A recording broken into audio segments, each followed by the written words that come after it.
석유 한 방울 없는 나라가 세계 시장을 뒤흔들었다고요? 코웃음이 나오는군요. 이 한마디가 하버드 케네디 스쿨 포럼, 중국, 미국, 유럽 200명의 학자들을 웃게 했습니다. 그런데 말입니다.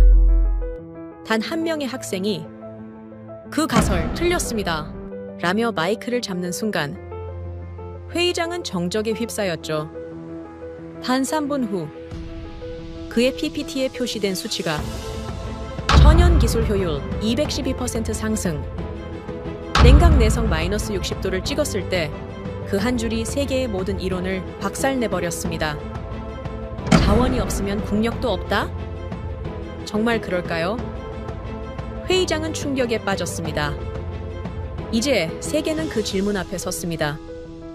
자원이 아니라면 그들은 무엇으로 세계를 움직이고 있습니까? 지금부터 그 놀라운 현장 속으로 들어가 보시죠. 미국에서 날아온 충격적인 이야기. 바로 시작합니다. 그리고 지금 어디에서 시청하고 계신지 댓글로 남겨주세요. 여러분의 이야기도 듣고 싶습니다.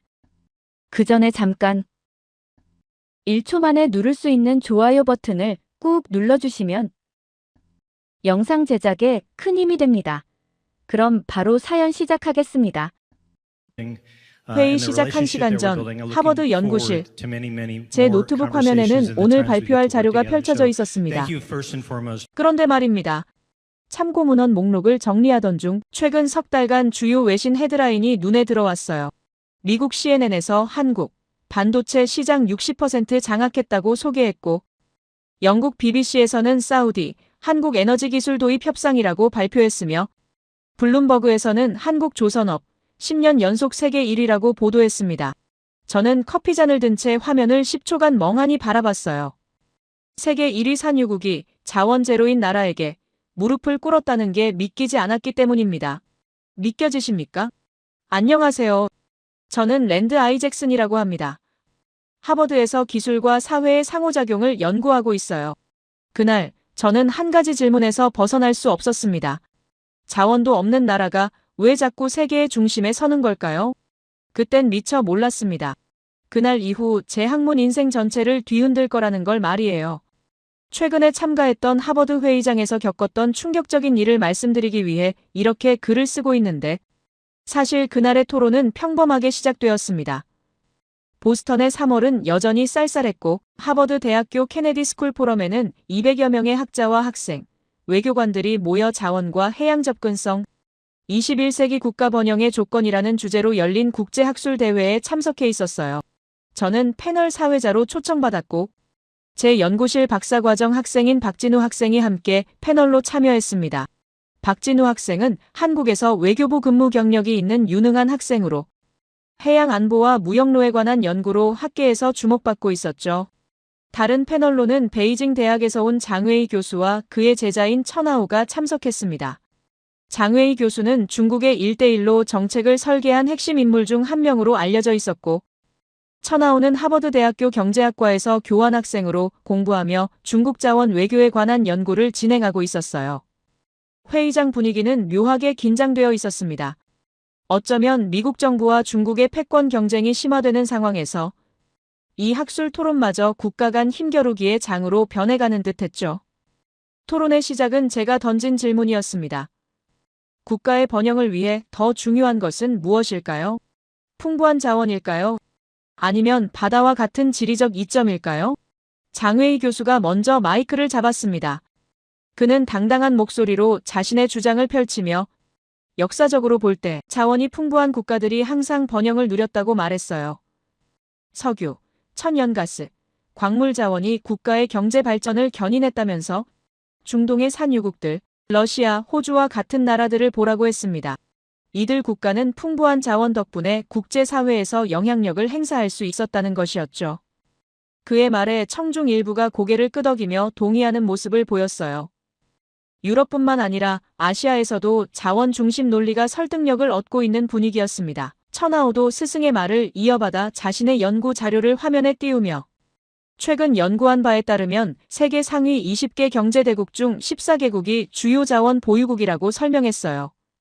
특히 사우디아라비아는 석유 덕분에 1인당 GDP가 2만 달러를 넘는 부국이 되었다면서 자원이 없는 나라는 결국 다른 나라에 의존할 수밖에 없고 이는 경제적 자립을 어렵게 만든다고 주장했습니다.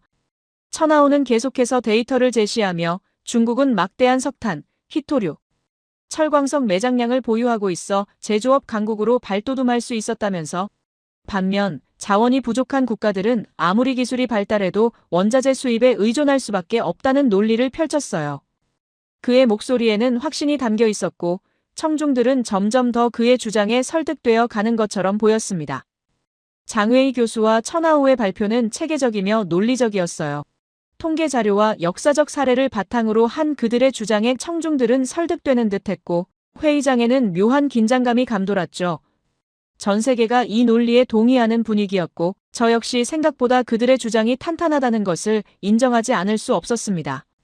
하지만 제 마음 한편에서는 묘한 불편함이 일었어요. 이 정도로 단순한 논리로 국가의 번영을 설명할 수 있는 걸까요? 자원이 풍부한 베네수엘라가 왜 경제 위기에 빠졌고 자원이 부족한 싱가포르와 일본은 왜 선진국이 되었는지 그들의 논리로는 설명할 수 없는 부분들이 분명히 존재했습니다. 섣불리 판단할 수는 없었지만 저는 이미 의심의 씨앗을 품고 있었어요. 제가 반박하려고 마이크를 잡으려던 그 순간 박진우 학생이 차분하지만 단호한 목소리로 말을 꺼냈습니다. 장웨이 교수님과 천하오 학생의 분석에 일부 동의하지만 한 가지 중요한 역사적 사례를 살펴보고 싶다면서 1965년 사우디아라비아와 요르단 사이에 있었던 영토 교환 사례를 언급했어요. 청중들의 시선이 일제히 박진우 학생에게 쏠렸습니다. 저도 호기심 어린 눈빛으로 그를 바라봤죠. 박진우 학생은 파워포인트 화면을 전환하며 계속 설명했습니다.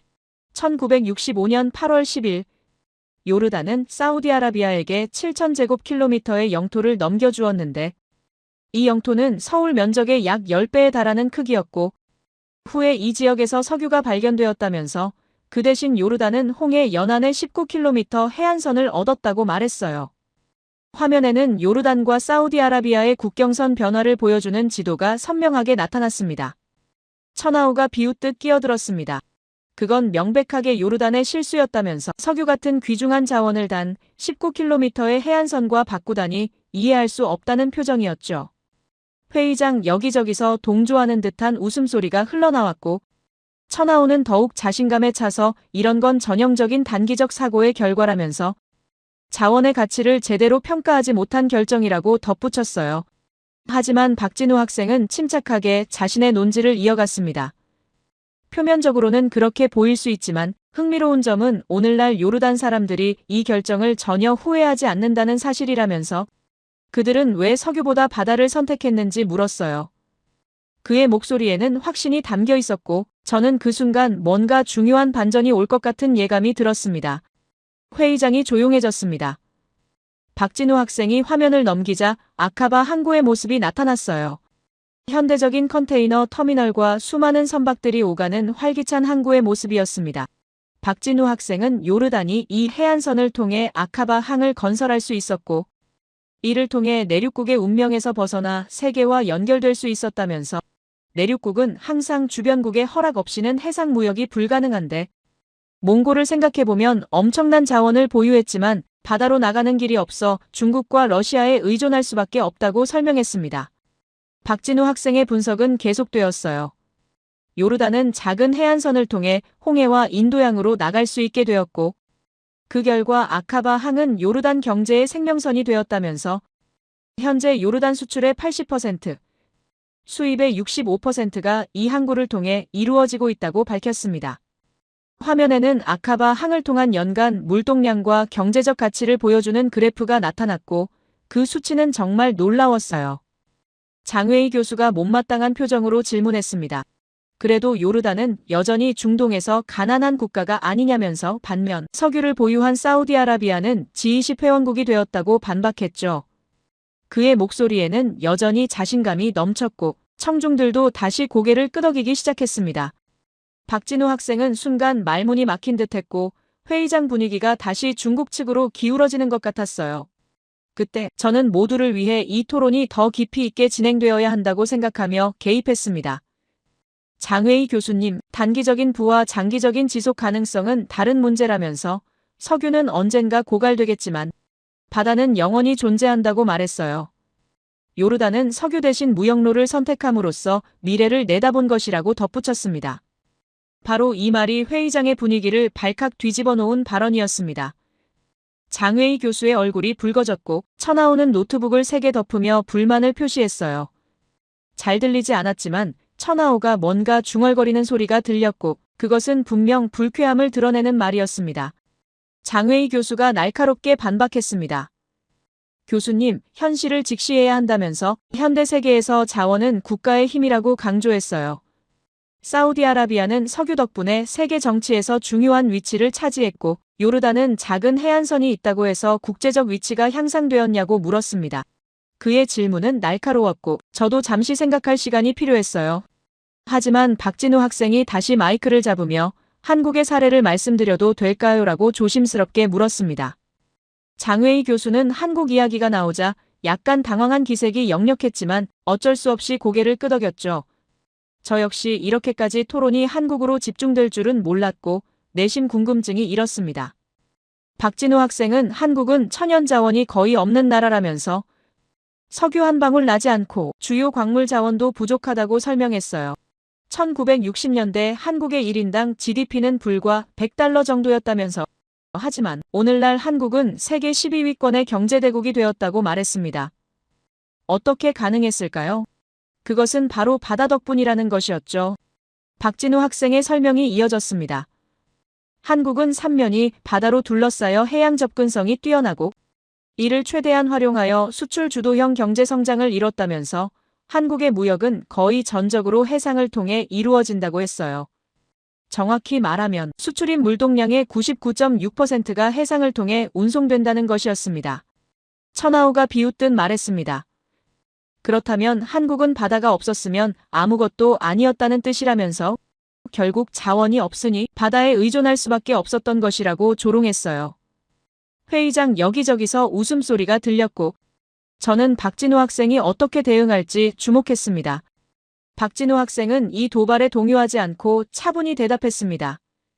그렇게 볼 수도 있지만 중요한 점은 한국이 자원 부족이라는 한계를 오히려 기회로 삼았다는 것이라면서 자원에 의존하는 대신 인적 자원과 해양 접근성을 활용하여 지속 가능한 성장 모델을 만들어냈다고 설명했어요. 그의 목소리에는 한국인으로서의 자부심이 확실하게 담겨 있었습니다. 저는 박진우 학생의 설명에 고개를 끄덕이며 보충 설명을 했습니다. 사실 경제학에서는 자원의 저주라는 개념이 있다면서 자원이 풍부한 국가들이 오히려 장기적인 경제 성장에 실패하는 현상을 말하는 것이라고 설명했어요. 반면 자원이 부족한 국가들은 혁신과 인적 자본 발전에 집중하게 되어 지속 가능한 성장을 이룰 수 있다면서 한국이 바로 그 대표적인 사례라고 덧붙였습니다. 그 순간 제 머릿속에 숨겨진 기억 하나가 떠올랐어요. 몇 년 전 런던에서 열린 국제에너지회의에서 들었던 놀라운 발표가 생각난 것이었습니다. 당시 영국의 한 에너지 분석가가 한국의 희한한 능력에 대해 언급했던 내용이었죠. 석유 한 방울 생산하지 못하는 나라가 어떻게 세계 항공유 시장에 혁명을 일으킬 수 있었는지에 대한 이야기였습니다. 저는 잠시 말을 멈추고 기억을 더듬었어요. 그 분석가의 이름이 데이비드 톰슨이었던 것 같았는데 그는 한국이 개발한 분자 재설계형 정제 기술에 대해 발표하며 경악했던 것이 기억났습니다. 그 기술은 원유 속 탄화수소 분자 구조를 인위적으로 재배열하여 기존 항공유 생산 수율을 7%에서 15%로 2배 이상 증가시킨다는 것이었죠. 말도 안 되는 이야기처럼 들렸지만 더욱 놀라운 것은 그 연료의 성능이었습니다. 영하 60도의 극한 상황에서도 연료가 결정화되지 않고 액체 상태를 유지한다는 데이터가 있었는데 이는 기존 항공유가 달성하지 못한 성능이었어요. 만약 이 기술이 실제라면 항공산업 전체가 뒤바뀔 수도 있는 혁신이었다는 것을 저는 본 순간 깨달았습니다. 그리고 다른 이유로 더욱 충격적이었던 것은 사우디아라비아와 독일이 그 기술을 배우기 위해 한국에 협력을 요청했다는 소식이었어요. 석유 매장량 세계 1위인 나라가 석유 한 방울 없는 나라에게 무릎을 꿇은 셈이었죠. 독일의 루프트한자 항공도 한국산 항공유로 시험 비행을 진행했고 그 결과가 매우 성공적이었다는 보고서를 저는 직접 읽었던 기억이 났습니다. 저는 마이크를 다시 잡으며 이 내용을 회의장에 공유했습니다. 여러분, 제가 몇 년 전 런던 회의에서 들은 놀라운 사례를 말씀드리고 싶다면서 한국이 개발한 합성 항공유 기술에 대해 설명하기 시작했어요. 이 기술은 단순히 효율성을 높인 것이 아니라 완전히 새로운 패러다임을 제시한 것이라면서 자원이 없는 나라가 오히려 자원을 가진 나라들보다 더 뛰어난 기술을 개발해낸 것이라고 강조했습니다. 회의장이 갑자기 조용해졌어요. 청중들은 제 말에 집중하며 놀라움을 감추지 못했고 장웨이 교수와 천하오의 얼굴도 굳어졌습니다. 저는 계속해서 설명했어요. 이 기술로 인해 한국은 세계를 이끄는 인류 에너지 기술 국가로 인정받게 되었고 사우디아라비아는 자국의 석유를 더 효율적으로 정제하기 위해 한국의 기술 협력을 요청했다면서 이것이 바로 자원보다 기술이 중요한 시대가 되었다는 증거라고 말했습니다. 박진우 학생이 제 말을 이어받았습니다. 교수님 말씀이 맞다면서 한국은 조선 산업에서도 세계를 이끄는 위치에 있다고 덧붙였어요. 현대중공업, 삼성중공업, 대우조선해양과 같은 한국 조선소들은 세계 시장의 40% 이상을 점유하고 있으며 특히 LNG 운반선 시장에서는 세계 발주량의 70% 이상을 한국이 수주하고 있다고 설명했습니다. 천하오가 끼어들려 했지만 박진우 학생은 계속 말을 이어갔어요. 또한 한국은 세계 최고 수준의 항만 인프라를 갖추고 있다면서 부산항은 세계에서 가장 효율적인 항만 중 하나로 컨테이너 처리 속도가 매우 빠르며 최첨단 자동화 시스템을 갖추고 있다고 말했습니다. 현재 부산항을 기항하는 국제 정기 항로는 287개에 달하며 이는 한국이 단순히 자국 화물뿐만 아니라 글로벌 해상 물류의 중심지 역할을 하고 있다는 것을 의미한다고 강조했어요. 저는 그 순간 깨달았습니다. 한국의 성공은 단순히 운이 좋았거나 외부의 도움 덕분이 아니라 철저한 전략과 끊임없는 노력의 결과였다는 것을요. 자원이 없다는 한계를 오히려 혁신의 동력으로 삼아 바다라는 지리적 이점을 최대한 활용한 것이었습니다. 그리고 그 과정에서 기술 개발에 집중하여 오늘날 자원을 가진 나라들조차 한국의 기술을 배우러 오는 상황이 된 것이죠. 장웨이 교수가 여전히 불만스러운 표정으로 말했습니다. 그래도 중국은 자원도 풍부하고 해안선도 길다면서 우리가 지금 세계 제2경제대국이 된 이유도 그런 지리적, 자원적 이점을 잘 활용했기 때문이라고 반박했어요. 천하오도 스승의 말에 맞장구를 치며 중국은 자원과 바다 모두를 갖추었기에 보다 완벽한 강대국 모델을 보여줄 수 있다면서 한국과 같은 작은 나라들이 부득이하게 선택한 전략을 찬양할 필요는 없다고 말했습니다. 이 말에 박진우 학생의 표정이 굳어졌고 저도 마음이 불편해졌어요. 중국 측의 논리는 강대국 중심주의적 사고를 바탕으로 하고 있었고 이는 제가 학자로서 견지해온 가치관과 상충되는 것이었습니다. 하지만 저는 침착함을 유지하며 장웨이 교수님, 규모와 자원이 전부는 아니라고 말했어요. 중요한 것은 그것을 어떻게 활용하느냐이며 지속 가능한 발전을 위해서는 단순한 자원 의존보다는 기술과 혁신이 더 중요하다고 강조했습니다. 회의장 분위기가 미묘하게 변하기 시작했어요. 처음에는 중국 측의 자원 중심 논리에 설득되었던 청중들이 이제는 한국의 사례와 기술 혁신에 더 관심을 보이기 시작했습니다. 저는 이렇게 토론이 전개될 줄은 몰랐고 제 자신도 점점 더 한국의 위대함에 감화되어 가고 있다는 것을 느꼈어요. 박진우 학생이 마지막으로 강조했습니다. 한국의 성공은 자원이 없어서가 아니라 자원이 없기 때문에 가능했다면서 자원에 의존하지 않고 사람과 기술에 투자한 결과가 오늘날의 한국을 만들었다고 말했어요. 그리고 이것이 바로 21세기의 국가 번영을 위한 진정한 조건이라고 덧붙였습니다. 저는 그 순간 제가 지난 20년간 믿어왔던 것들이 흔들리는 것을 느꼈습니다. 자원이 국력이라는 단순한 공식은 한국이라는 예외 앞에서 무너지고 있었어요. 아니, 어쩌면 한국은 예외가 아니라 새로운 기준이었을지도 모른다는 생각이 들었습니다. 저는 파헤쳐보지 않았던 진실을 파헤쳐야 할 필요성을 느꼈고 그날 회의가 끝난 후 저는 한국에 대해 더 깊이 연구하기로 마음먹었습니다. 회의장은 여전히 긴장된 분위기였지만 이제는 중국 측이 아니라 한국에 대한 호기심으로 가득 차 있었어요. 청중들은 박진우 학생에게 질문을 쏟아내기 시작했고 장웨이 교수와 천하오는 불편한 표정으로 자리에 앉아 있었습니다. 저는 사회자로서 토론을 정리하며 생각했어요. 오늘 이 토론은 단순한 학술적 논쟁을 넘어서 21세기 국가 번영에 대한 새로운 패러다임을 제시한 역사적인 순간이 될 것이라고 말이죠. 토론이 잠시 소강 상태에 접어들었을 때 청중석에서 한 손이 올라왔습니다. 동남아시아에서 온 젊은 학자였는데 그가 던진 질문은 회의장의 분위기를 다시 한번 긴장시켰어요. 중국이 남중국해를 군사적으로 통제하게 된다면 한국과 같은 나라들의 해상 무역로는 어떻게 될 것 같습니까? 바다가 있어도 그것을 자유롭게 이용할 수 없다면 바다의 가치는 사라지는 것이 아닌가요?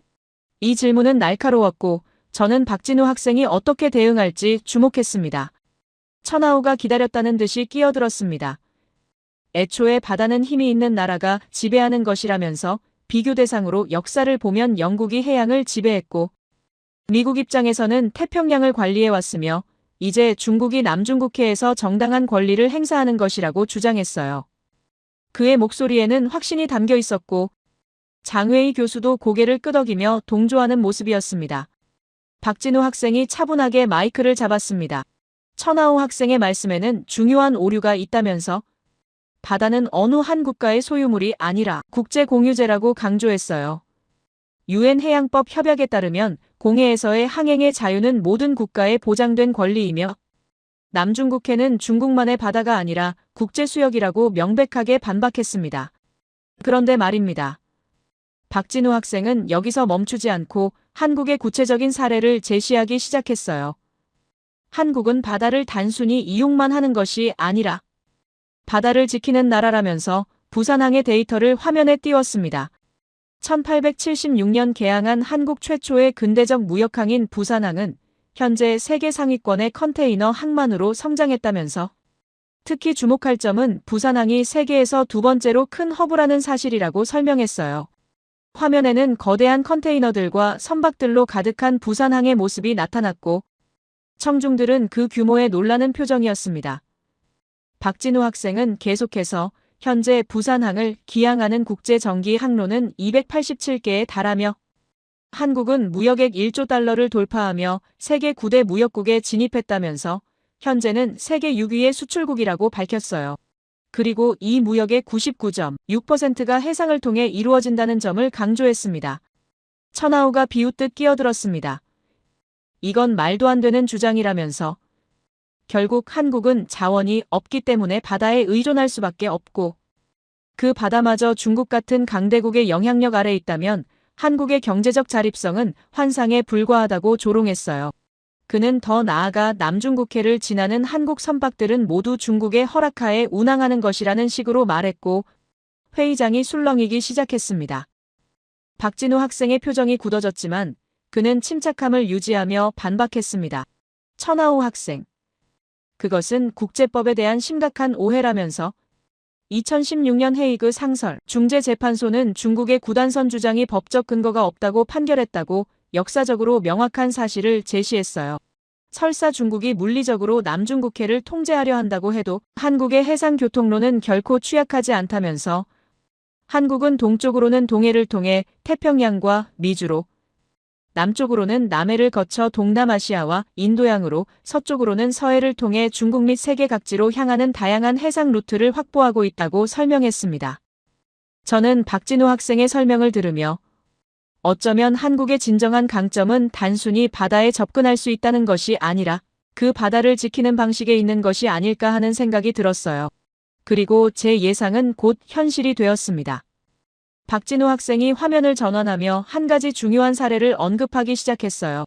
2016년 서해에서 있었던 일을 말씀드리고 싶다면서 당시 한국해양경찰 조준호 경장이 중국 어선의 불법 조업을 단속하던 중 순직한 사건이 있었다고 밝혔습니다. 화면에는 조준호 경장의 사진과 함께 사건 당시의 기록들이 나타났고 회의장이 숙연해졌어요. 박진우 학생은 계속해서 당시 중국 어선들은 한국 배타적 경제 수역에서 불법 조업을 하고 있었고 이를 단속하던 조준호 경장이 중국 어선에 의해 바다에 추락하여 순직했다면서 이게 된다면 보통의 국가라면 강력한 보복 조치를 취했을 것이라고 말했어요. 하지만 한국 정부는 다른 선택을 했다면서 군사적 대응이나 외교적 보복 대신 2018년부터 한중 양국이 공동 단속을 시범 실시하는 등 협력적 해결책을 모색했다고 설명했습니다. 저는 그 순간 깊은 감동을 받았어요. 한국은 힘으로 바다를 지배하려 하지 않고 법과 협력으로 바다를 지키려 한 것이었습니다. 이것은 단순한 정책 선택이 아니라 선진국 마인드를 가진 나라만이 할 수 있는 결정이었죠. 박진우 학생이 강조했습니다. 한국은 유엔 해양법 협약을 철저히 준수하며 국제법에 따라 자국의 해양 권익을 보호하고 있다면서 이것이 바로 책임 있는 해양 국가의 모습이라고 말했어요. 힘이 아닌 법으로 바다를 지킨다는 것. 이것이 한국이 국제사회에서 신뢰받는 이유라고 덧붙였습니다. 천하오는 반박하려 했지만 회의장 분위기가 완전히 바뀌어 있었어요. 청중들은 박진우 학생의 설명에 깊이 공감하고 있었고 몇몇은 조용히 박수를 치기 시작했습니다.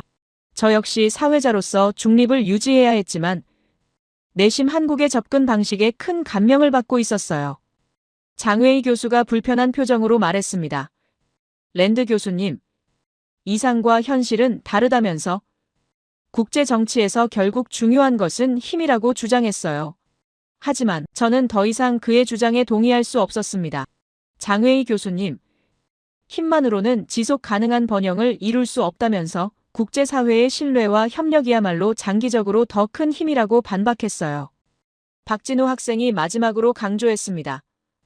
한국의 해양 전략은 단순히 경제적 이익만을 추구하는 것이 아니라 지속 가능한 어업을 위한 노력도 포함한다면서 어획량 제한, 금어기 설정, 해양보호구역 지정 등을 통해 해양 자원을 보호하고 있다고 설명했어요. 반면 일부 국가들의 무분별한 남획으로 인해 서해의 어족 자원이 심각하게 감소하고 있으며 한국 어민들은 생계의 위협을 받고 있다면서 그럼에도 불구하고 한국은 법적 테두리 안에서 문제를 해결하려 노력하고 있다고 말했습니다. 저는 그때 깨달았어요. 한국의 성공은 단순히 경제적 성과만이 아니라 국제사회에서 책임 있는 구성원으로서의 역할을 다하는 데 있었다는 것을요. 힘이 아닌 품격으로 바다를 지키는 나라, 자원이 아닌 기술로 세계를 놀라게 하는 나라. 그것이 바로 한국이었습니다. 회의장은 조용했지만 그 침묵 속에는 깊은 존경심이 담겨 있었어요. 청중들은 박진우 학생의 발표에 감동받았고 저 역시 마찬가지였습니다. 천하오는 더 이상 반박하지 못했고 장웨이 교수도 불편한 표정으로 침묵을 지키고 있었어요. 저는 사회자로서 분위기 전환을 했습니다. 오늘 우리는 새로운 시야를 확보했다면서 국가의 번영은 자원의 많고 적음이 아니라 그것을 어떻게 활용하고 또 어떻게 지키느냐에 달려있다고 말했어요. 한국은 바다를 가진 나라이면서 동시에 바다를 지키는 정신을 가진 나라라면서 이것이 바로 21세기의 진정한 강국이 되는 조건이라고 강조했습니다. 박진우 학생이 자리에 앉았고 회의장은 잠시 정적에 휩싸였다가 곧 큰 박수 소리로 가득 찼습니다. 저는 그 박수 소리를 들으며 생각했어요. 박진우 학생의 발표가 끝나고 잠시 휴식 시간이 주어졌을 때 천하오가 장웨이 교수와 뭔가 심각하게 논의하는 모습이 보였습니다. 그들의 표정은 굳어져 있었고 애초에 예상했던 것보다 토론이 한국 측에 유리하게 흘러가자 불편해하는 것이 누가 봐도 명확했어요. 휴식이 끝나고 다시 토론이 시작되자 천하오가 공격적으로 마이크를 잡았습니다. 한국의 해양 전략이 아무리 훌륭해도 결국 군사력이 뒷받침되지 않으면 의미가 없다면서 중국 해군은 항공모함 2척을 보유하고 있고 스텔스 전투기도 개발했으며 한국은 항공모함 하나도 없지 않느냐고 도발했어요. 그는 더 나아가 한국 해군은 중국 해군에 비할 바가 못 된다면서 바다를 지키려면 결국 강력한 군사력이 필요한데 한국은 그 면에서 턱없이 부족하다고 주장했습니다. 회의장이 다시 긴장되기 시작했고 청중들은 천하오의 도발에 어떻게 반응할지 주목했어요. 저 역시 박진우 학생이 이 공격적인 질문에 어떻게 대응할지 궁금했습니다. 그런데 말입니다. 박진우 학생은 전혀 동요하지 않고 오히려 자신감 있는 표정으로 마이크를 잡았어요. 천하오 학생의 말씀에는 중요한 오해가 있다면서 군사력의 규모만이 전부가 아니라고 차분히 반박했습니다. 더 중요한 것은 기술적으로 품질과 국제적 신뢰라면서 한국의 방위 산업은 최근 몇 년간 괄목할 만한 성과를 거두고 있다고 설명하기 시작했어요. 화면에는 2022년 폴란드와 체결한 대규모 무기 계약 내용이 나타났습니다. 박진우 학생은 폴란드가 K2 전차 980대, K9 자주포 648문, FA50 경공격기 48대 등 대규모 계약을 체결했다면서 이는 한국 방산 역사적으로 최대 규모의 수출이었다고 밝혔어요. 계약 총액만 해도 수백억 달러에 달하며 이는 한국 무기체계가 품질과 성능 면에서 세계적으로 인정받았다는 증거라고 강조했습니다. 특히 주목할 점은 폴란드가 나토 회원국이라는 사실이라면서 서방권 국가가 한국 무기를 선택했다는 것은 그 기술력과 신뢰성을 국제적으로 인정받았다는 의미라고 설명했어요. 화면에는 폴란드 국방장관 블라슈차크의 인터뷰 내용이 나타났고 박진우 학생이 그 내용을 인용했습니다. 블라슈차크 장관은 한국 무기는 독일제보다 빠르고 미국제보다 싸다, 그리고 무엇보다 믿을 수 있다고 평가했다면서 이것이 바로 강대국들이 한국 방산을 주목하는 이유라고 말했어요. 천하우가 비웃듯 끼어들려 했지만 박진우 학생은 계속해서 설명을 이어갔습니다. 한국은 조선 기술과 정밀 제조 능력을 바탕으로 군함과 잠수함도 수출하고 있으며 무기체계의 핵심 부품인 첨단 센서와 전자장비 제조에서도 강점을 보이고 있다면서 이러한 부품들은 글로벌 공급망을 통해 세계로 수출되는데 이 역시 해상 물류가 핵심이라고 덧붙였어요. 저는 그때 어쩌면 한국의 진정한 힘은 단순히 무기를 많이 보유한 것이 아니라 신뢰받는 무기를 만드는 능력에 있는 것이 아닐까 하는 생각이 들었습니다. 그리고 제 예상은 곧 더욱 놀라운 정보로 확인되었어요. 박진우 학생이 화면을 전환하며 한 가지 더 중요한 소식을 전하고 싶다면서 최근 미국 측에선 한국의 핵추진 잠수함 건조를 공식 승인했다는 발표가 있었다고 밝혔습니다. 회의장이 발칵 뒤집혔고 청중들은 믿을 수 없다는 표정으로 서로를 바라봤어요. 저 역시 이 소식을 처음 들었고 이건 말도 안 되는 일처럼 느껴졌습니다. 박진우 학생은 계속해서 설명했어요. 2025년 10월 말 에이펙 정상회담에 참석하기 위해 한국을 방문한 미국 대통령이 한국의 핵추진 잠수함 건조를 승인했다면서 이는 단순히 하나의 무기 개발 허가를 넘어 한국의 해군력과 국제안보 지형 전체를 뒤흔들 수 있는 중대한 전환점이라고 설명했습니다. 이게 된다면 한국은 미국, 영국, 프랑스, 러시아, 중국에 이어 6번째 핵추진 잠수함 보유국이 되는 것이라고 덧붙였어요. 천하우의 얼굴이 창백해졌고 장외희 교수도 당황한 기색을 감추지 못했습니다. 저는 이 순간이 토론의 결정적 전환점이 될 것임을 직감했어요. 박진우 학생은 한국은 이미 잠수함 설계와 조선 기술 면에서 세계적 수준에 도달해 있다면서 KSS 3급 잠수함은 AIP 시스템을 탑재해 장시간 잠항이 가능하며 핵추진 시스템만 확보된다면 기술적으로 완성도는 충분히 달성 가능하다는 평가를 받고 있다고 설명했어요. 더 나아가 박진우 학생은 이번 승인은 한미동맹의 새로운 국면을 의미한다면서 미국이 한국을 인도, 태평양 전략의 핵심 축으로 인정하고 더 큰 자율성을 부여하겠다는 신호라고 해석했습니다. 미국은 기존 오커스 협정을 통해 호주에 핵추진 기술을 제공한 바 있는데 한국이 이 흐름에 합류하게 된다면 사실상 오커스 플러스 체제가 형성되는 것이라고 말했어요. 저는 박진우 학생의 설명을 들으며 한국이 더 이상 단순한 방어적 국가가 아니라는 것을 깨달았습니다. 이제 한국은 스스로 안보를 설계하고 책임질 수 있는 인류 국가로 성장했으며 지정학 리스크가 높아지는 동북아시아에서 균형자 역할을 할 수 있는 역량을 갖추게 된 것이었어요. 천하우가 마지막으로 반박하려 했습니다. 그래도 중국은 이미 핵잠수함을 보유하고 있고 한국은 이제 막 시작 단계가 아니냐고 물었어요. 하지만 박진우 학생은 침착하게 대응했습니다. 중요한 것은 단순히 보유 여부가 아니라 그것을 어떻게 활용하고 또 국제사회의 신뢰를 어떻게 유지하느냐라면서 한국은 핵확산 금지 조약의 모범적인 회원국으로서 이 기술을 오직 방어적 목적으로만 사용할 것이라고 간조했어요. 저는 그 순간 박진우 학생의 말이 단순한 주장이 아니라 확신에 찬 선언임을 느꼈습니다. 한국은 힘을 가지되 그 힘을 책임있게 사용하는 나라라는 것. 이것이 바로 한국이 국제사회에서 신뢰받는 이유였어요. 회의장은 다시 한번 박수 소리로 가득 찼고 이번에는 천하우도 더 이상 반박하지 못했습니다. 장의희 교수는 불편한 표정으로 고개를 숙였고 저는 사회자로서 이 토론이 단순한 힘의 논리를 넘어서 품격의 논리로 승화되었음을 선언했어요. 한국은 군사력을 키우되 그것을 평화와 협력을 위해 사용하는 나라라면서 이것이 바로 21세기 진정한 강국의 모습이라고 말했습니다. 박진우 학생이 마지막으로 강조했습니다. 한국의 방위력 강화는 공격적 의도가 아니라 억제력 강화를 위한 전략적 선택이라면서 핵잠수함은 적의 움직임을 감시하고 유사시 신속하게 대응할 수 있는 능력을 제공하며 따라서 이는 방어적 목적에 기반한 기술적으로 진전이라고 설명했어요. 한국은 이제 스스로를 지킬 수 있는 나라가 되었으며 동시에 지역 평화에 기여할 수 있는 책임 있는 국가로 성장했다고 덧붙였습니다. 저는 그때 깨달았어요. 한국의 진정한 힘은 무기의 수나 규모가 아니라 그 무기를 만드는 기술력과 그것을 사용하는 철학에 있다는 것을요. 힘과 품격을 동시에 갖춘 나라, 그것이 바로 한국이었습니다. 핵잠수함 승인 발표 이후 회의장 분위기는 완전히 달라져 있었습니다. 천하우는 더 이상 입을 열지 않았고 청중들은 박진우 학생의 다음 말을 기다리고 있었어요. 하지만 장의희 교수는 쉽게 물러서지 않았습니다. 그는 정중히 손을 들어 발언권을 요청했고 저는 사회자로서 그에게 기회를 주었어요.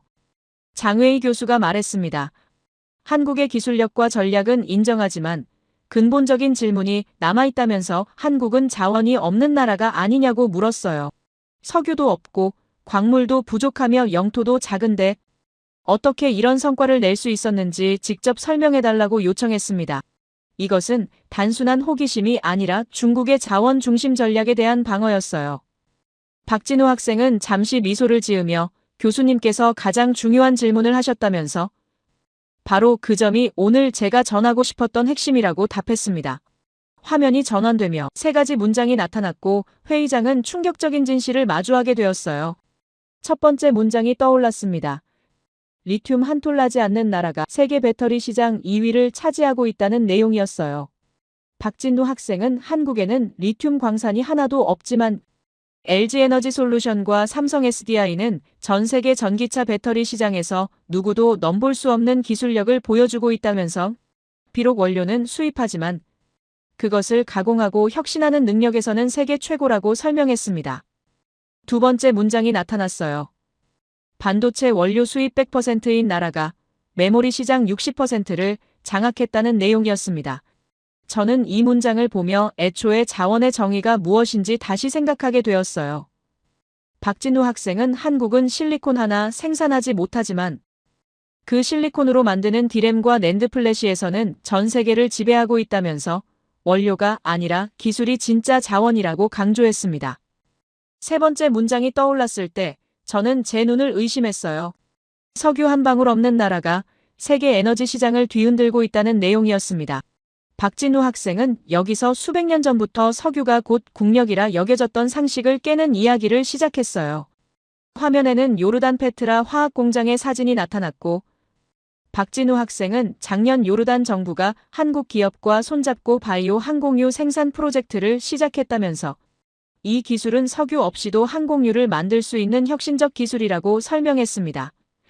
저는 이 말을 듣고 믿기지 않았어요. 석유 없이 항공유를 만든다니 이게 된다면 중동의 석유 패권 구조 자체가 흔들릴 수 있는 일이었습니다. 박진우 학생은 더 놀라운 사실을 공개했어요. 사우디아라비아가 한국에 이 기술 협력을 요청했다면서 세계 최대 산유국이 석유 없는 나라에게 앞다투어 기술을 배우려 한다는 것. 이것은 자원의 정의가 완전히 바뀌었음을 의미한다고 말했습니다.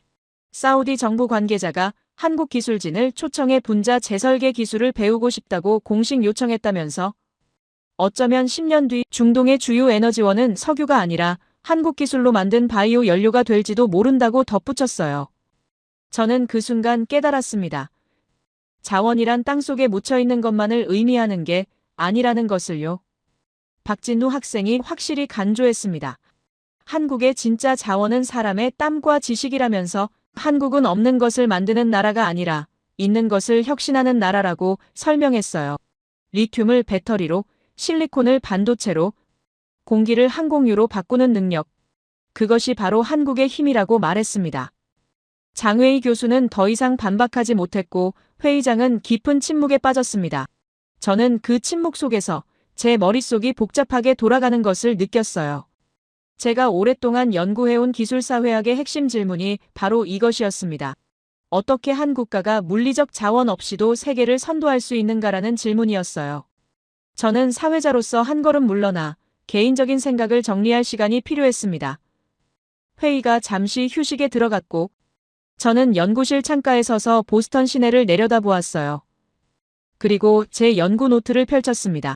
거기에는 지난 20년간 제가 연구해온 자원과 국력에 관한 메모들이 빼곡히 적혀 있었어요. 저는 점진적으로 깨닫기 시작했습니다. 나는 석유를 자원이라 불렀다. 하지만 한국은 사람을 자원이라 불렀다는 사실을요. 이 차이가 얼마나 근본적인 것인지 저는 그제야 이해하기 시작했어요. 석유는 고갈되지만 지식은 재생된다는 단순하지만 강력한 진리를 말입니다. 제 노트에는 중동 국가들의 석유 매장량 데이터가 가득했습니다.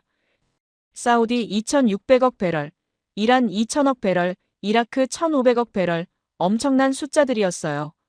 하지만 그 숫자들은 모두 유한했습니다. 언젠가는 고갈될 수밖에 없는 자원이었죠.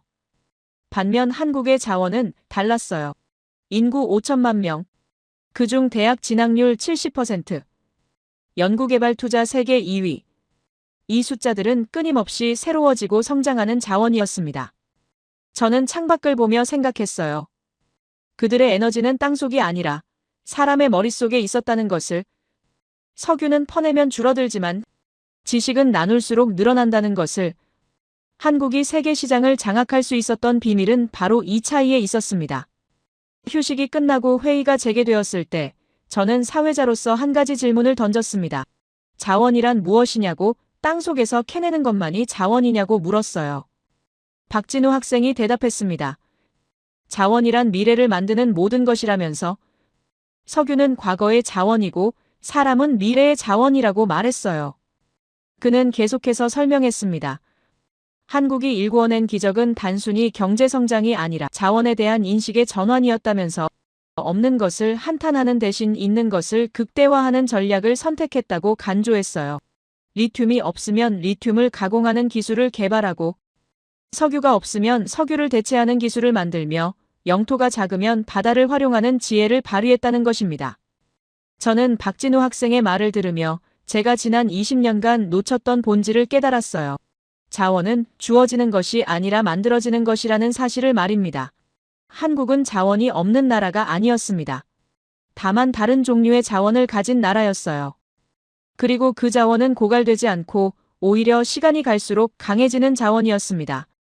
화면에는 한국의 교육 시스템과 연구개발 투자 현황이 나타났고 박진우 학생은 한국 부모들이 자녀 교육에 쏟는 열정, 한국 기업들이 연구개발에 투자하는 규모, 한국 정부가 인재 양성에 집중하는 정책들을 하나씩 설명했어요. 이 모든 것이 결국 사람에 대한 투자였고 그 투자가 오늘날 한국을 아시아의 중심으로 만들었다고 말했습니다. 장웨이 교수가 마지막으로 한 가지 인정했어요. 중국도 인구가 많지만 한국처럼 효율적으로 인적 자원을 활용하지는 못했다면서 한국의 교육 시스템과 기술 혁신 문화는 부러운 수준이라고 솔직히 말했습니다. 저는 이 순간이 이번 회의의 진정한 전환점이라고 느꼈어요. 경쟁자가 상대를 인정하는 순간이었으니까요. 박진우 학생이 마지막 슬라이드를 띄웠습니다. 거기에는 단 한 문장만 적혀 있었어요. 한국의 자원은 사람이다. 그리고 사람은 고갈되지 않는다는 문장이었습니다. 회의장은 다시 한번 박수로 가득 찼고 이번에는 장웨이 교수와 천하오도 함께 박수를 쳤어요. 저는 그 순간 깨달았습니다. 한국이 이룬 것은 단순한 경제 발전이 아니라 문명의 패러다임 전환이었다는 것을요. 석유 시대에서 지식 시대로, 자원 경쟁에서 기술 협력으로 한국은 그 전환을 가장 먼저 이해하고 실천한 나라였습니다. 그리고 그들은 이제 그 지식을 세계와 나누고 있었어요. 요르단에, 사우디에, 폴란드에, 그리고 전 세계에 말입니다. 회의가 끝나갈 무렵 저는 제 연구 노트에 한 문장을 적었습니다. 21세기의 진정한 강국은 자원을 소유한 나라가 아니란 지식을 찬조하는 나라다. 그리고 한국은 바로 그런 나라였습니다. 회의가 공식적으로 종료되고 청중들이 하나둘 자리를 떠나기 시작했습니다. 저는 연단에서 내려와 제 자료를 정리하고 있었고 박진우 학생도 노트북을 챙기며 주변을 정돈하고 있었어요. 그때 천하우가 천천히 박진우 학생에게 다가오는 모습이 보였습니다. 저는 처음에 또 다른 논쟁이 벌어질까 긴장했어요. 천하우의 표정은 복잡했고 무언가 말하고 싶지만 쉽게 입을 열지 못하는 것처럼 보였습니다. 박진우 학생은 그를 발견하고 정중하게 고개를 숙여 인사했고 천하우는 잠시 망설이다가 입을 열었어요. 천하우가 말했습니다. 오늘 많은 것을 배웠다면서 처음에는 한국의 전략이 과장되었다고 생각했지만 데이터를 보고 나니 인정하지 않을 수 없다고 솔직하게 고백했어요. 특히 핵잠수함 승인 소식은 격분을 느낄 만큼 충격적이었다면서 한국이 이렇게까지 국제사회에서 신뢰를 얻고 있는지 몰랐다고 말했습니다. 박진우 학생은 겸손하게 답했어요. 저 역시 많이 배웠다면서 중국의 방대한 자원과 전략도 대단하다고 인정했습니다. 하지만 천하우는 고개를 저었어요. 아니라면서 오늘 회의에서 깨달은 것은 자원의 크기가 아니라 자원을 다루는 방식이라고 말했습니다. 천하우는 계속해서 말했습니다. 한국이 미국의 핵잠수함 승인을 받은 것도 놀랍지만 더 놀라운 것은 그 과정에서 보여준 의연한 태도라면서 힘을 가지되 함부로 휘두르지 않고 법과 원칙을 지키며 국제사회와 협력하는 모습이 너무 부럽다고 고백했어요. 중국은 아시아에서 가장 큰 나라지만 이런 식으로 대응하지는 못할 것 같다면서 힘이 있으면 힘을 과시하고 싶어지는 게 인간의 본성인데 한국은 그 본성을 이겨낸 것 같다고 말했습니다. 저는 천하우의 말을 들으며 깊은 감동을 느꼈어요. 젊은 학생이 자신의 조국을 비판하면서까지 진실을 인정하는 용기, 이 또한 쉽지 않은 일이었습니다. 천하우는 한숨을 쉬며 덧붙였어요. 중국은 앞으로도 이렇게 대응하기 어려울 것 같다면서 우리는 힘으로 문제를 해결하려 하지만 한국은 품격으로 문제를 해결한다고 한탄했습니다. 박진우 학생이 천하우의 어깨를 가볍게 두드렸어요. 중국도 변할 수 있다면서 중요한 것은 지금 이 순간 서로에게서 배우려는 태도라고 위로했습니다. 두 학생은 악수를 나눴고 저는 그 장면을 보며 이것이 바로 오늘날 젊은 세대가 만들어가는 새로운 국제관계의 모습이라고 느꼈어요. 회의장을 나서며 저는 보스턴의 차가운 저녁 공기를 마셨습니다. 하버드 캠퍼스는 여전히 고요했고 붉은 벽돌 건물들은 수백 년의 역사를 품고 서 있었어요. 저는 천천히 걸으며 오늘 하루를 되새겼습니다. 저는 기술이 세상을 움직인다고 믿었습니다. 20년 넘게 기술사회학을 연구하며 혁신과 발명이 문명을 진보시킨다고 가르쳤어요. 하지만 오늘 저는 인간이 기술을 움직이는 나라를 보았습니다. 그 나라는 한국이었어요. 한국은 기술을 도구로만 보지 않았습니다. 기술을 사람을 위한 수단으로, 평화를 지키는 방패로, 협력을 이끄는 다리로 사용했어요. 핵잠수함을 개발하되 핵확산 금지 조약을 준수하고 방위산업을 키우되 침략이 아닌 방어를 목표로 하며 경제를 성장시키되 독점이 아닌 협력을 선택했습니다. 저는 연구실로 돌아와 제 책상에 앉았어요. 창밖으로는 보스턴 야경이 펼쳐져 있었고 책상 위에는 오늘 회의 자료들이 쌓여 있었습니다. 저는 노트북을 열고 오늘의 기록을 정리하기 시작했어요. 그리고 제 학술 논문이 결론 부분을 새로 쓰기로 결심했습니다. 결국 문명을 완성하는 것은 힘이 아니라 품격이라는 문장으로 시작했어요. 21세기 국제 질서에서 진정한 강국은 더 이상 영토의 크기나 군사력의 규모로 결정되지 않는다면서 오히려 그 나라가 얼마나 책임감 있게 행동하고 얼마나 투명하게 소통하며 얼마나 협력적으로 문제를 해결하는가로 평가된다고 썼습니다. 한국은 바로 그런 나라였어요. 자원이 없다는 한계를 기술로 극복하고 영토가 작다는 약점을 전략으로 보완하며 역사적 상처를 품격으로 승화시킨 나라였습니다. 저는 오늘 그들이 보여준 것이 단순한 국가 전략이 아니라 새로운 문명의 기준이라고 확신했어요. 미국 또한 한국을 주목하는 이유가 바로 이것이라고 생각했습니다. 힘만 있는 동맹은 위험하지만 힘과 품격을 겸비한 동맹은 신뢰할 수 있으니까요. 한국은 미국에게 안정적인 파트너이자 동북아시아의 균형자이며 국제사회의 모범적 구성원이었습니다. 저는 키보드를 두드리며 계속 썼어요.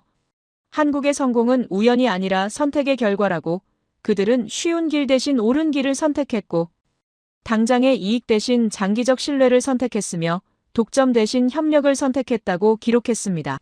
그리고 그 선택들이 모두를 위해 더 나은 세상을 만들고 있다고 덧붙였어요. 창밖으로 보이는 보스턴 불빛들이 하나둘 꺼져가고 있었습니다. 저는 마지막 문장을 쓰기 위해 잠시 멈췄어요. 무엇이 한국을 특별하게 만드는지 한 문장으로 정리하고 싶었습니다. 그리고 저는 이렇게 썼습니다. 한국은 없는 것을 탓하지 않고 있는 것을 키웠으며 강함을 과시하지 않고 의연함을 보여줬고 승리를 위해 싸우지 않고 평화를 위해 준비했다고. 이것이 바로 21세기 문명 국가의 모습이라고 결론지었습니다. 저는 파일을 저장하고 노트북을 닫았어요. 오늘 하루가 제 인생에서 가장 중요한 학술적 전환점이 될 것 같다는 예감이 들었습니다. 저는 이제 단순히 기술을 연구하는 학자가 아니라 인간이 기술을 어떻게 사용해야 하는지를 고민하는 학자가 되어야 한다고 느꼈어요. 그리고 그 답을 저는 오늘 한국에게서 배웠습니다. 기술은 힘이 아니라 책임이며 발전은 속도가 아니라 방향이고 문명은 크기가 아니라 품격으로 완성된다는 것을요. 연구실 문을 천천히 잠그는 그 순간 저는 문득 내일 아침 제일 먼저 해야 할 일이 무엇인지 또렷이 떠올렸습니다. 바로 박진우 학생에게 메일을 보내 아시아에서 펼쳐지고 있는 한국의 특별한 사례를 더욱 깊이 탐구하고 싶다는 뜻을 전하는 것이었고, 가능하다면 서울을 직접 방문해 사람들의 생생한 목소리를 듣고 싶다는 바람을 담아 전하고 싶었습니다.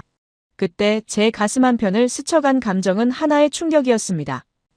마치 오래된 사유의 지층이 발칵 뒤집히는 듯한 흔들림이었고, 저는 그 흔들림을 곧 한편의 통찰로 이해하게 되었지요. 왜냐하면 한국이라는 나라는 자원이 없어도 지혜를 길어올리고 작은 영토에서도 커다란 가능성을 움켜쥐며 역사의 경랑 속에서도 흔들리지 않는 품격을 잃지 않았기 때문입니다. 결국 그들은 오늘날 세계가 바라보아야 할 방향을 보여주고 있었고, 저는 바로 그 사실 앞에 겸손해질 수밖에 없었습니다. 이 길을 걸어온 역사, 지금의 기성세대가 만들어 놓은 축적과 성취는 외국 학자로서의 저에게 이미 수많은 연구와 토론의 근원지가 되어 왔습니다. 그 한 걸음 한 걸음의 의미가 세월 속에 묻힌 것이 아니라 오히려 세계 무대에서 더욱 선명하게 빛나고 있다는 점에서 저는 종종 마음이 뜨거워지곤 합니다.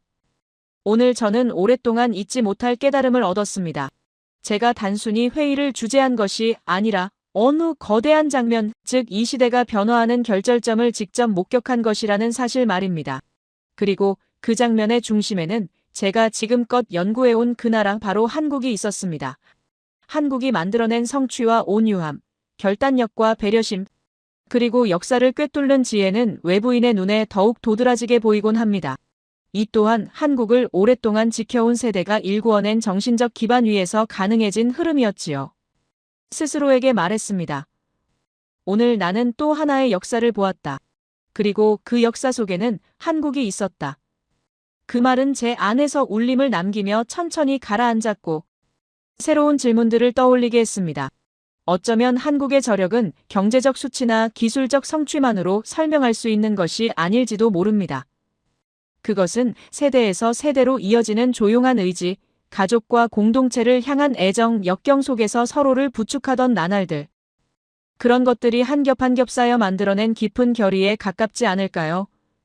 기성세대가 걸어온 길을 바라보는 외국인의 시선은 그래서 더욱 경외심으로 가득할 수밖에 없습니다. 전쟁의 폐허 속에서 꿋꿋하게 세월을 견뎌온 세대가 묵묵히 겪었던 전후의 척박함, 세계 질서 속에서 늘 스스로를 일으켜 세워야 했던 그 고단함. 그러나 그 가운데에서도 품위와 절제를 잃지 않았던 태도. 그 삶의 축적은 이제 세계가 주목하는 한 국가의 근본이 되었고, 저는 그것을 목격한 연구자라는 사실에 오히려 감사함을 느낍니다. 한국은 작지만 위대하다는 말이 단순한 수사가 아니라 살아있는 역사 그 자체라는 것을요. 그래서 저는 오늘도 묻습니다. 어쩌면 한국이야말로 21세기의 방향을 제시하고 있는 것은 아닐까? 한국이 걸어온 길을 바라보는 제 마음은 언제나 따뜻한 존경과 깊은 호기심으로 채워지고, 그런 감정은 마치 오래된 서재 어딘가에서 천천히 새 페이지가 넘어가는 소리처럼 제 연구의 리듬을 만들어줍니다. 여러분이 남긴 발자취 위에서 저는 계속 쓰고 분석하고 다시 되묻습니다. 그것이 한국을 향한 제 진심이자 제 연구의 동력입니다. 오늘 제 이야기를 끝까지 들어주셔서 감사합니다. 여러분 모두의 건강과 평안을 기원하며 이 길 위에서 다시 만날 수 있기를 바랍니다. 모두 안녕히 계세요. 오늘의 사연 어떻게 들으셨나요? 긴 시간 흐름을 따라가다 보면 어느 한 장면에서 멈추게 됩니다. 사람들이 사실이라고 믿어온 것들, 강대국들이 당연하다고 말해온 주장들, 그리고 그 앞에서 묵묵히 자신의 연구와 진실로 대응해온 한 나라의 저력 말입니다.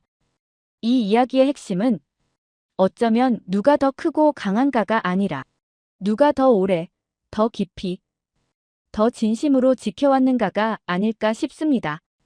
누구도 알아주지 않을 때 묵묵히 쌓아온 노력, 남들이 뒤틀어도 흔들리지 않는 기록, 시간이 지나도 변하지 않는 사실.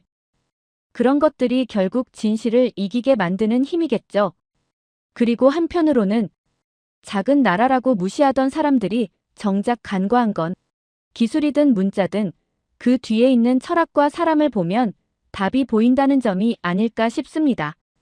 그 철학을 지켜온 사람들, 눈앞의 이익보다 옳음을 선택해온 역사.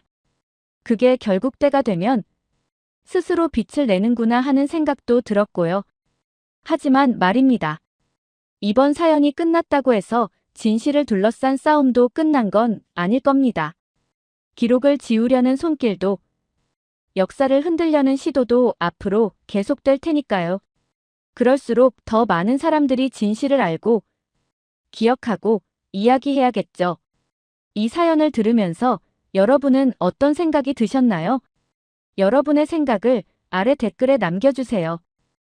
그리고 감동적인 사연을 주변 사람들과 공유하고 함께 이야기 나눠보세요. 마지막으로 1초밖에 걸리지 않는 구독과 좋아요, 알림 설정은 영상 제작에 큰 힘이 됩니다. 지금까지 감동을 담아 여러분께 진심을 전하는 감동담기였습니다.